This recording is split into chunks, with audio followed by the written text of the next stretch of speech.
നമ്മൾ ഒറ്റക്കെട്ടായി നിൽക്കണം. രണ്ട് സമസ്തകളും ഒന്നിക്കലാണ്. ഇവിടെ സുന്നി ഐക്യം ആവശ്യമാണ്. സുന്നത്ത് ജമാഅത്തിന്റെ ആദർശങ്ങൾ ഐക്യപ്പെടേണ്ടതുണ്ട്.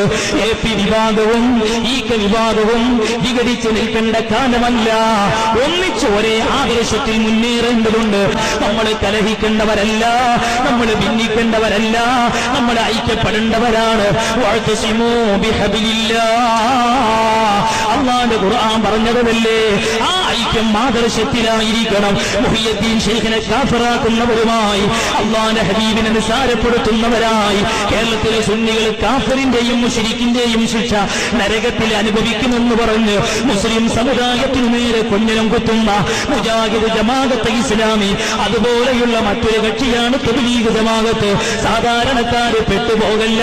കൈകൊണ്ട് ഉമ്മമാരെ മക്കളെ സുന്നികളായി വളർത്തണം. നിങ്ങളുടെ മക്കൾക്ക് സ്വർഗം കിട്ടണോ? എന്റെ സദസ്സിലുള്ള യുവാക്കളെ, നിങ്ങൾ ഏത് രാഷ്ട്രീയത്തിലും പ്രവർത്തിച്ചോളൂ. അതൊന്നും ഞങ്ങളെ സംബന്ധിച്ചിടത്തോളം പ്രശ്നമുള്ള കാര്യമല്ല. നേരിടാൻ സുന്നികളൊന്നായിടും. തിരുനബി സുന്നത്തിനെ നെഞ്ചിൽ ചേർത്തു നീങ്ങിടും. ഐക്യത്തിൻ നേരമായി കൈകൾ കോർത്തു ചേരണം. ഐതിഹാസികം സുദിനമണയണം.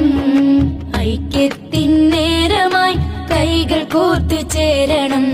ഐതിഹാസികം സുദിനമണയണം. സുന്നികളൊന്നാകും കാലം അടുത്തല്ലോ. ഒന്നിച്ചിരുന്നിട്ട് ദീൻ പറയുമല്ലോ. കലഹം വെടിഞ്ഞിട്ട് സ്നേഹം വിതറുമല്ലോ. കണ്ട് സന്തോഷിക്കാൻ മനസ്സൊരുങ്ങുന്നല്ലോ. ജമമൂജാരാത്തിയ കാരും കരയുന്നു. സുന്നികളൊന്നായാൽ സലഫി വലയുന്നു.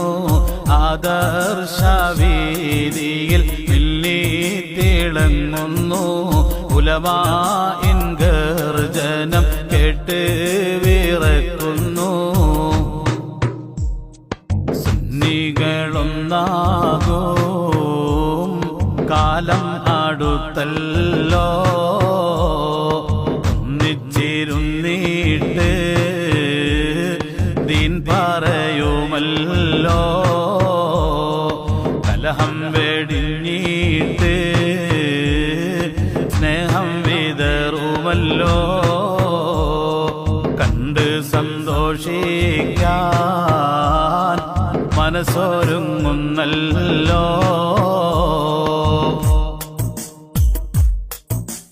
ഖമറുൽ ഉലമയും സയ്യിദുൽ ഉലമയും ഈ നാടിൻ നന്മക്കായി മുന്നിട്ടിറങ്ങുമേ. ഓർക്കുക സ്നേരെ വലയും സലഫികൾ. ഐക്യം തകർക്കാനായി മെനയും ഫസാദുകൾ.